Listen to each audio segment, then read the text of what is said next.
हरिओम नमः शिवाय। भगवान शंकर की बारात का विवरण। ब्रह्मा जी बोले, हे मुनि श्रेष्ठ, नारद भगवान शिव ने कुछ गणों को वहीं रुकने का आदेश देते हुए नंदीश्वर सहित सभी गणों को हिमालयपुरी चलने की आज्ञा दी। उसी समय गणों के स्वामी शंखकर्ण करोड़ों गण साथ लेकर चल दिए। फिर भगवान शिव की आज्ञा पाकर गणेश्वर, शंखकर्ण, केकराक्ष, विकृत, विशाक्ष, पारिजात, विकृतानंद, दुंदुभ, कपाल, संदारक, कंदुक, कुंडक, विष्टम्भ, पिप्पल, सनादक, आवेशन, कुंड, प्रवर्तक, चंद्रा, चंद्रतापन, काल, कालक, महाकाल, अग्निक, अग्निमुख, आदित्य मूर्धा, घनावह, सन्नहा, कुमुद, अमोघ, कोकिल, सुमंत्र, काक, पादोदर,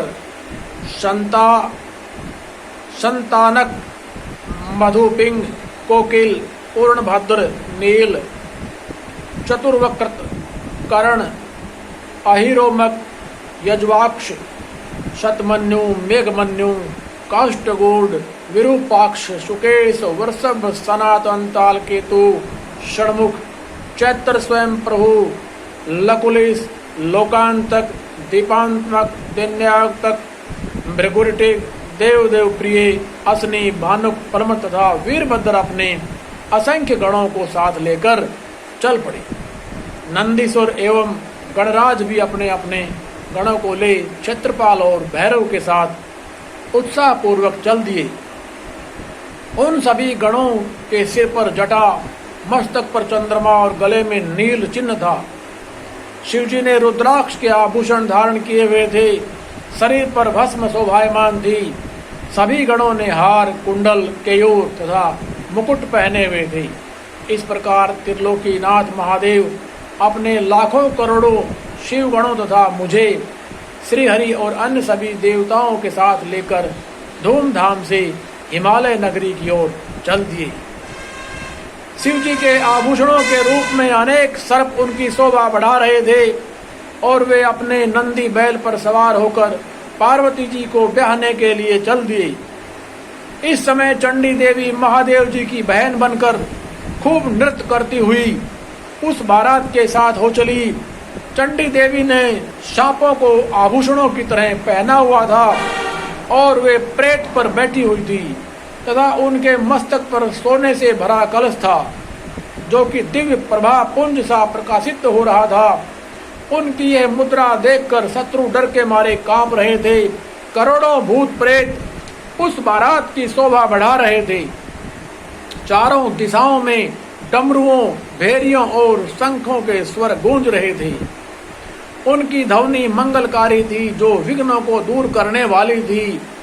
श्री हरि विष्णु सभी देवताओं और शिवगणों के बीच में अपने वाहन गरुड़ पर बैठकर चल रहे थे।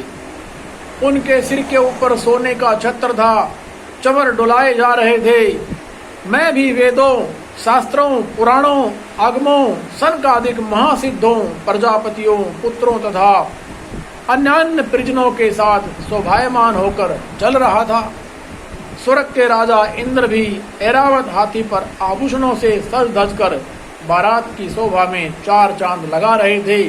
भक्तवत्सल भगवान शिव की बारात में अनेक ऋषि मुनि और साधु संत भी अपने दिव्य तेज से प्रकाशित होकर चल रहे थे। देवाधिदेव महादेव जी का शुभ विवाह देखने के लिए शाकनी, यातुधान, बैताल, ब्रह्म राक्षस, भूत, प्रेत, पिशाच, प्रमथ आदि गण, तुम्बरु, नारद, हाहा और हुहु आदि श्रेष्ठ गंधर्व तथा किन्नर भी प्रसन्न मन से नाचते गाते उनके साथ हो लिए। इस विवाह में शामिल होने में स्त्रियां भी पीछे न थी। सभी जगत माताएं, देव कन्याएं, गायत्री, सावित्री, लक्ष्मी और सभी देवांगनाएं और देव पत्नियां तथा देव माताएं भी खुशी खुशी शंकर जी के विवाह में सम्मिलित होने के लिए बारात के साथ होली। वेद शास्त्र सिद्ध और महर्षि जिसे धर्म का स्वरूप मानते हैं, जो स्फटिक के समान श्रेष्ठ व उज्जवल है, वह सुंदर बैल नंदी भगवान शिव का वाहन है। शिव जी नंदी पर आरूढ़ होकर उसकी शोभा बढ़ाते हैं। भगवान शिव की ये छवि बड़ी मनोहारी थी। वे सज धज कर समस्त देवताओं, ऋषि मुनियों, शिवगणों, भूत प्रेतों, माताओं के सानिध्य में अपनी विशाल बारात के साथ अपनी प्राण वल्लभा देवी पार्वती का पाणी ग्रहण करने के लिए सानंद होकर अपने ससुर गिरिराज हिमालय की नगरी की ओर पग बढ़ा रहे थे। वे सब मदमस्त होकर नाचते गाते हुए हिमालय के भवन की तरफ बढ़े जा रहे थे। हिमालय की तरफ बढ़ते समय उनके ऊपर आकाश से पुष्पों की वर्षा हो रही थी। बारात का ये दृश्य बहुत ही मनोहारी लग रहा था। चारों दिशाओं में शहनाइयां बज रही थी और मंगल गान गूंज रहे थे। उस बारात का अनुपम दृश्य सभी पापों का नाश करने वाला तथा सच्ची आत्मिक शांति प्रदान करने वाला था। ओम नमो भगवते रुद्राय श्री हरि। जय हो माता पार्वती।